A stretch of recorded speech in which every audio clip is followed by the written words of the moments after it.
यमुना नारायण बोला। यमुना तो जलना पानी है ना, नारायण कैसे होगी? यमुना जो थी वो सूर्य की बेटी है, यमराज की बहन है, शनिदेव की बहन है। सूर्य जब विराट रूप में भगवान की आंखें, सूर्य और चंद्रमा, चाहे हम दिन में पाप करें, रात को करें, छिप के करें, कभी भी पाप करें, जैसे सूर्य की किरणें हमारे ऊपर गिरती हैं तो उसी समय हमारा डाटा पूरा रिकॉर्ड हो जाता है और चित्रगुप्त तक पहुंच जाता है। चित्रगुप्त तुरंत लिख लेता है। ठीक है, इंटरनेट भगवान ने पहले से लगा रखा है। और सत्य भगवान की उसका जो अंश हुआ वो भी नारायण हुआ। जब कलिंदी धरती पे आई तो उसने भगवान की तपस्या की। जब कृष्ण भगवान उसके पास आए तो उसे विवाह किया, उसे स्थान दिया यमुनोत्री का और कहा जो भी तुम्हारे दर्शन करेगा वह मेरे बैकुंठ का अधिकारी होगा। तब से वह 4 धाम में गिनी जाने लगी। उत्तर दिशा के 4 धाम हुए यमुनोत्री, गंगोत्री, बद्रीनाथ और केदारनाथ। और सत्य भगवान की जो हम जल देखते हैं केवल उसके चरणों का जल है। वह पहाड़ों पे बैठ करके तपस्या करें। सूतवाद सूची कहने लगी कि एक समय में सुंदर काशीपुर नगर में बहुत ही निर्धन ब्राह्मण रहता था। वह ब्राह्मण निर्धन क्यों था? किसी का कर्जा ले लिया जाए, देने की इच्छा हो, देने से पहले मृत्यु हो जाए तो अगला जन्म निश्चित निर्धनता का भोगता है। जो ये सोचते हैं अगले दिन कृष्णा देखा जितना मिल रहा है खा जाओ, तो अगले दिन पशु का प्राप्त करते हैं। तब तक वो जड़ होते हैं जब तक कर्जा समाप्त नहीं हो जाता। बोले सत्य भगवान की।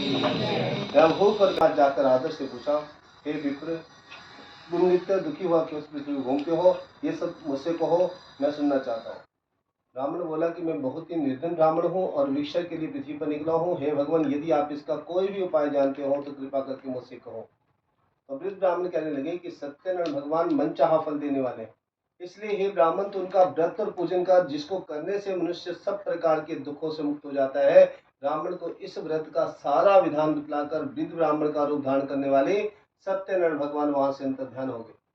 जिस व्रत को वृद्ध ब्राह्मण ने बतलाया है मैं उसको करूंगा, यहाँ निश्चय कर उस ब्राह्मण को रात भर नींद नहीं आई और सवेरे ही उठकर सत्यनारायण भगवान के व्रत का निश्चय कर वह ब्राह्मण भिक्षा के लिए चला और उस दिन उसे भिक्षा में बहुत प्रकार का धन मिला, जिससे उसने अपने बंधु बांधवों के साथ सत्यनारायण भगवान का व्रत पूजन किया।